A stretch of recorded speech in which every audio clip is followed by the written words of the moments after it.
Assalamualaikum warahmatullahi wabarakatuh. Chapter 6, Input Output. Input Output Problem. Peripheral yang bervariasi, pengiriman jumlah data yang berbeda dengan kecepatan yang berbeda dalam format yang berbeda. Semua peripheral input output berkecepatan lebih lambat dari CPU dan RAM, sehingga memerlukan modul input output.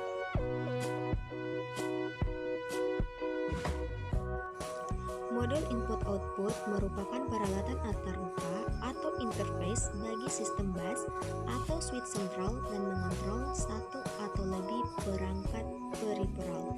Modul input-output tidak hanya sekedar modul penghubung, tetapi sebuah piranti yang berisi logika dalam melakukan fungsi komunikasi antara peripheral dan bus komputer. Adapun fungsi utama modul input-output yang pertama, sebagai piranti antarmuka ke CPU dan memori ke bus system. Yang kedua, sebagai piranti antarmuka dengan peralatan peripheral lainnya dengan menggunakan link data tertentu. Dari gambar kita bisa lihat struktur dan fungsi dari modul input-output, di mana modul input-output ini berada di tengah antara peripheral dan bus system. Peralatan eksternal atau external device diperlukan untuk perpindahan dan penyimpanan data baik antara lingkungan luar komputer dengan komputer itu sendiri. Terdiri atas 3 kategori. Yang pertama, human readable untuk berkomunikasi dengan pengguna komputer. Contohnya adalah monitor, printer, dan keyboard. Yang kedua, machine readable, di mana untuk berkomunikasi dengan sesama peralatan. Contohnya adalah hard disk, sensor, dan scanner. Yang ketiga adalah communication, untuk berkomunikasi dengan device di tempat lain. Contohnya adalah LAN card dan modem. Fungsi lain dari modul input-output yang pertama, kontrol dan timing, mengatur agar kecepatan transfer data yang berbeda-beda antara peripheral dapat tersinkronisasi.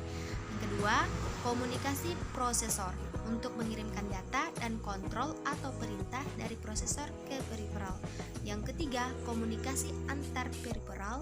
Yang keempat, data buffering, penampung data sementara. Dan yang kelima adalah deteksi error yang terjadi pada peripheral dan melaporkannya pada prosesor. Modul input-output mampu melakukan fungsi kontrol pada transfer data dari peripheral CPU melalui beberapa langkah. CPU meminta modul input-output untuk memeriksa status perangkat yang terhubung. Modul input-output memberi jawaban atas permintaan CPU. Jika sedang on dan siap mengirim, CPU minta transfer data dengan perintah tertentu ke modul input-output. Modul input-output akan menerima paket data dengan panjang tertentu dari peripheral, misal 8 bit atau 16 bit. Data akan ditransfer dari modul input-output ke prosesor. Inilah gambar diagram modul input-output. Ada beberapa teknik modul input-output, diantaranya programmed atau input-output terprogram. Pada teknik ini, CPU merequest untuk melakukan operasi input-output. Modul input-output melaksanakan operasi ke peripheral. Modul input-output mengecek status bit hasil operasinya. CPU mengecek status bit secara periodik. Modul input-output tidak bisa mengirimkan interrupt ke chip. Interrupt driven input-output. Pada teknik ini, CPU merequest untuk melakukan operasi input-output. Modul input-output melaksanakan operasi ke peripheral. Sementara itu, CPU dapat melakukan kegiatan yang lain atau melaksanakan proses berikutnya. Modul input-output mengirimkan interrupt ke CPU untuk memberitahukan status hasil operasinya. CPU bereaksi atas status tersebut. Direct Memory Access atau DMA. Pada teknik ini, CPU memberitahu DMA controller mau melakukan apa, alamat peripheralnya, alamat awal blok memori, atau tempat data, jumlah data yang akan ditransfer. Selanjutnya, CPU melanjutkan pekerjaan lainnya. Kemudian, DMA controller melaksanakan operasi, dan yang terakhir, DMA controller ini akan mengirim interrupt ke CPU saat seluruh operasi selesai. Adapun fungsi dari DMA diantaranya sebagai modul tambahan pada bus system. Selain itu juga modul DMA dapat menirukan CPU dan mengambil alih kontrol sistem dari CPU. Terdapat beberapa konfigurasi DMA terlihat pada gambar. Konfigurasi DMA 1 di mana single bus dan DMA controller itu terpisah dari modul input-output. Sekali transfer menggunakan bus 2 kali, modul input-output ke DMA, kemudian DMA ke memori. CPU disuspend 2 kali.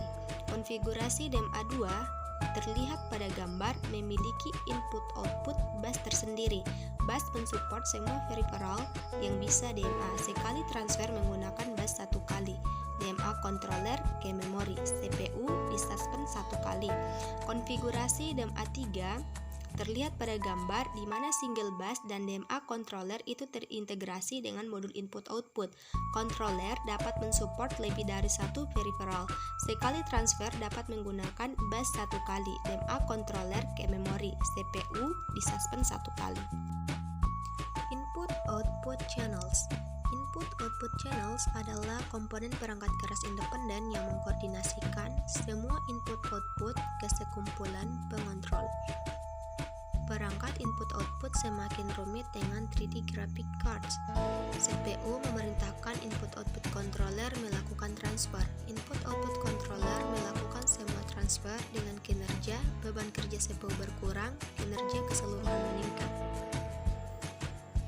Small Computer System Interface atau SCSI merupakan set standar untuk menghubungkan secara fisik dan mentransfer data antara komputer dan peripheral. SCSI mendefinisikan perintah, protokol komputer, dan antarmuka listrik serta optika. Adapun contohnya yaitu SCS1, SCS2, SCSI Signaling 1, dan SCSI Signaling 2.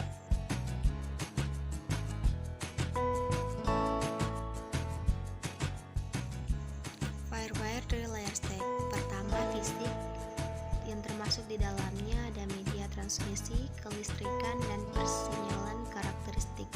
Yang kedua, tautan, ada transmisi data dalam bentuk paket. Dan yang terakhir adalah transaksi, protokol permintaan respon. Sekian dan terima kasih. Wassalamualaikum warahmatullahi wabarakatuh.